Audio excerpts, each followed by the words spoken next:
Salut à toi. Alors dans cette nouvelle vidéo, en fait, moi voilà, je voulais te décrypter un petit peu la loi Elan. Donc la loi Elan, en fait, c'est la nouvelle loi qui a été votée en septembre 2018 relative au logement. D'accord. Alors en fait, elle a trois objectifs phares, cette nouvelle loi Elan. La première, c'est de prendre en compte l'ensemble des inégalités territoriales en France. Le deuxième, c'est quoi? C'est de prendre en compte les évolutions de la société, d'accord? Et le troisième, c'est de prendre en compte les modes de vie changeants des Français. Bon, ok. Écoute, moi, je vais pas te mentir, quand j'ai lu ça, ça m'a... Bon, ok, j'ai dit, bah ok, très bien, fine. Mais c'est un peu nébuleux, ça veut pas dire grand-chose. Donc, qu'est-ce que ça veut dire réellement, d'accord? Donc, je suis allé voir un petit peu voilà, le texte de loi de la loi Elan. Donc autant dire que c'est un bon gros pavé. Et voilà, j'ai retiré, selon moi, les 5-6 gros axes qui vont être assez structurants, si je peux dire. Donc encore une fois, hein, la loi vient d'être votée. Donc on va voir comment elle va être réellement mise en place et réellement appliquée à l'avenir. Mais voilà, il y a quand même des lignes directrices assez fortes, si je peux dire. Il faut qu'on prenne en compte si toi, tu veux te lancer dans l'investissement immobilier ou si d'ailleurs tu t'es déjà lancé, voilà, je te donne les quelques petites grandes lignes qu'il va falloir que tu suives. Le premier, c'est l'encadrement des loyers. Alors, comme tu peux le savoir, la loi Allure donc, a été votée en 2014 de mémoire. Voilà, son but, c'était de mettre en place l'encadrement des loyers. Il y a eu Paris, il y a Lille qui ont essayé de le mettre en place. Ça a fait un peu un flop. Du coup, la loi a été abrogée. Et la loi Elan essaye de remettre un peu au goût du jour cet encadrement des loyers, de façon un peu, si je peux dire, customisée.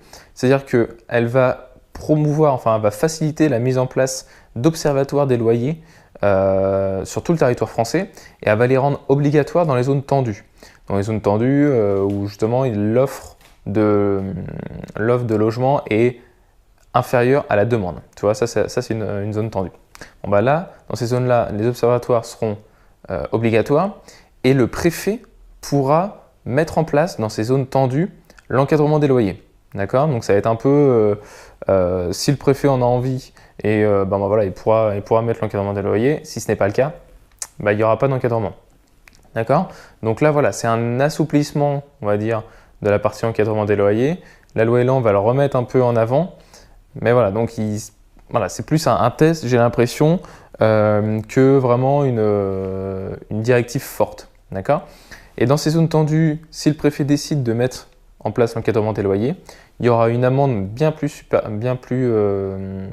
importante pour les propriétaires qui refusent, et en tout cas qui voilà, mettent des loyers supérieurs à ce qu'ils devraient. D'accord? C'est une amende jusqu'à 15 000 euros. Donc voilà, donc ça c'est pour moi une des directives fortes de cette nouvelle loi Elan, à voir selon comment elle va être mise en place. La deuxième, c'est quoi?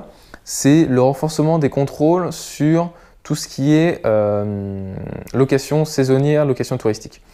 Alors ça s'applique uniquement aux personnes qui louent leur résidence principale, d'accord, via des plateformes comme Airbnb, Booking. Et donc ces personnes-là ne pourront pas louer leur résidence principale plus de 120 nuits par an. Donc ça, c'est déjà le cas, d'accord, depuis 2016 d'ailleurs. C'est déjà le cas, tu peux pas faire. Mais par contre, peu de personnes le suivent, tu vois, il n'y a pas de contrôle, il n'y a pas grand-chose, d'accord. La loi Elan, ce qu'elle dit, nous, on va renforcer cette limite des 120 nuits par an pour la résidence principale.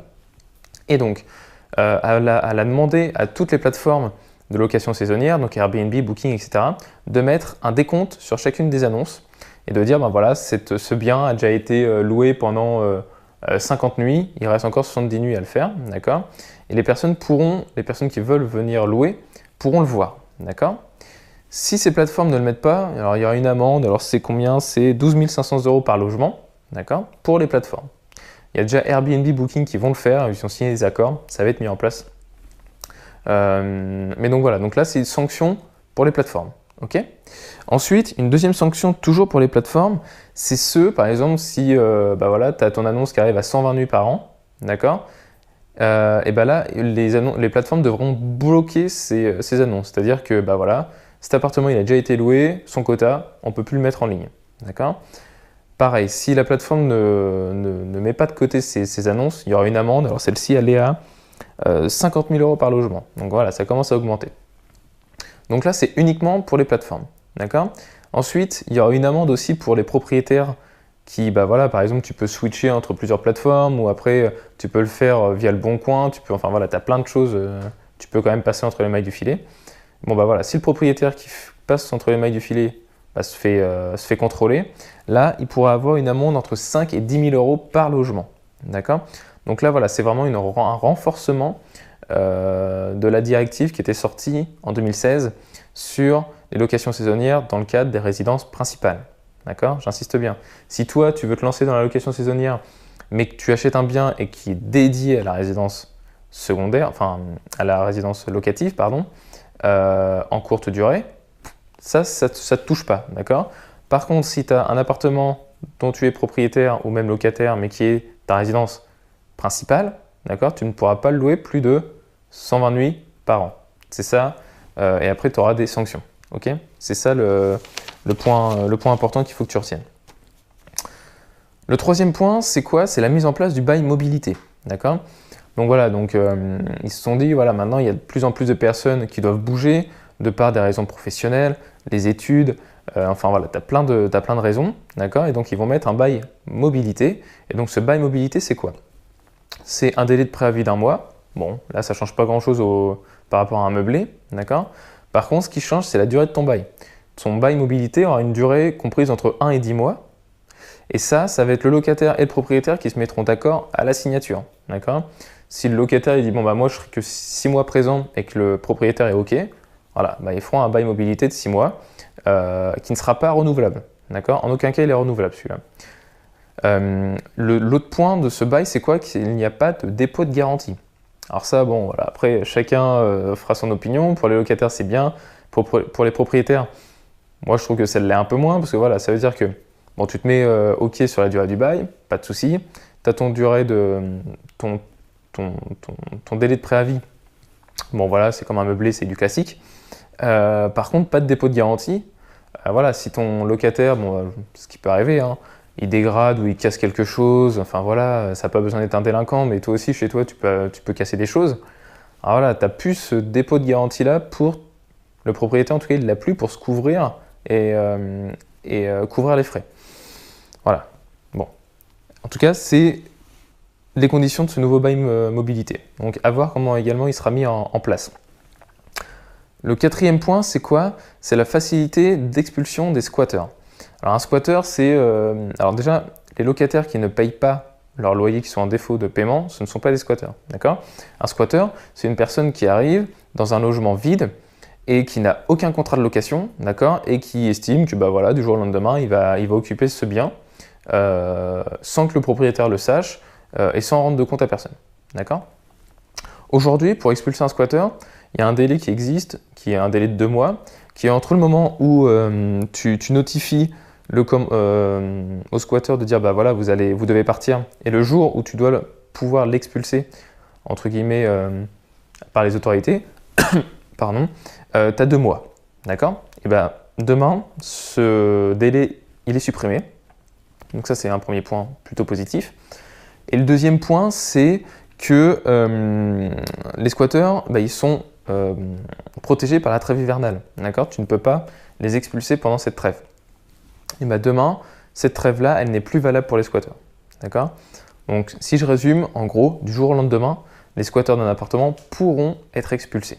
D'accord? Donc ça, c'est plutôt quand même plutôt pas mal, plutôt positif. Le cinquième point, c'est que la loi Elan va essayer de simplifier les règles d'urbanisme. D'accord? Et de le rendre plus simple. Par exemple, les permis de construire pourront être demandés par Internet, via un portail qui va être mis en place pour chacune des communes. Donc ça, c'est plutôt sympa, parce que ça va t'éviter quand même pas mal de démarches. Quand tu veux un permis de construire, c'est quand même un peu long, un peu fastidieux, tu dois rendre plein de comptes, tu dois donner plein de docs, etc. Tu dois aller à la mairie plein de fois. Concrètement, c'est chiant, on va pas se mentir. Et ben là, tu pourras le faire directement sur Internet. Donc ça peut être plutôt positif. Voilà, encore une fois, à voir comment ça va être mis en place. Pareil, la transformation des bureaux en logement, donc des bureaux vides en logement, va être facilitée. D'accord? Ça, c'est plutôt pas mal, parce que quand tu regardes, alors je sais pas, si tu es en région parisienne par exemple, tu as pas mal de bureaux qui sont vides. Alors que là, bah voilà, tu pourras avoir des logements, sachant qu'en région parisienne, c'est plutôt tendu. Voilà, ça pourrait quand même plutôt faciliter la mise en place de logements dans certaines zones. Donc ça, je trouve que c'est plutôt pas mal. Donc voilà, donc ça, c'est les 5 vraiment directives phares, je trouve, de cette loi. Ensuite, il y en a d'autres. Donc, il y en a une, par exemple, qui va faciliter la mobilité des personnes qui ont des logements HLM. D'accord? Ou comme ça, ces personnes-là, leurs dossiers vont être étudiés de façon régulière pour voir voilà, si leurs revenus varient, bah, voilà, ils auront le droit à d'autres biens en HLM et pourront bouger d'un bien à un autre un peu plus facilement. Ça peut être plutôt pas mal aussi ça. Il va y aussi avoir la mise en place d'un bail numérique. Donc, en fait, tu pourras signer ton bail directement, alors à voir comment ça va être mis en place, mais via Internet, une signature électronique, ce genre de choses. Donc voilà, pareil, tu auras un peu moins de paperasse, du coup, un peu moins de papier lors de la mise en location d'un appartement. Donc ça peut être pas mal aussi, tu vois. Enfin voilà, il y a ce genre de, on va dire, moi que je qualifie d'axe un peu secondaire, mais qui peut quand même faciliter plutôt bien la vie des locataires et des propriétaires. Voilà, donc comme tu pourras le constater, donc c'est une loi qui a été votée en 2018, donc c'est hyper frais. Pour l'instant, on ne sait pas encore trop comment ça va être interprété. Pour l'instant, c'est uniquement un texte de loi. Donc voilà, ça va être mis en place progressivement. Donc à voir dans l'avenir. Globalement, voilà, c'est plutôt positif, voilà, sans plus. Enfin, on va voir. Honnêtement, on est encore un peu dans le flou, donc c'est à suivre. Ok? Écoute, j'espère que cette vidéo t'a plu. Si tu ne l'as pas déjà fait, n'hésite pas à aller télécharger mon e-book. Je t'ai mis l'URL juste en dessous de la vidéo. Tu as juste à cliquer, à entrer ton mail et il arrive directement dans ta boîte mail. C'est hyper simple. Si tu as kiffé la vidéo, et bah pareil, n'hésite pas, tu la likes et tu t'abonnes à ma chaîne YouTube, ça me ferait hyper plaisir. Et comme ça, toi en plus, tu auras une notification dès que je te mets une nouvelle vidéo, ce que je fais de façon hyper régulière. Voilà. Allez, je te dis à très bientôt et passe une bonne journée. Ciao.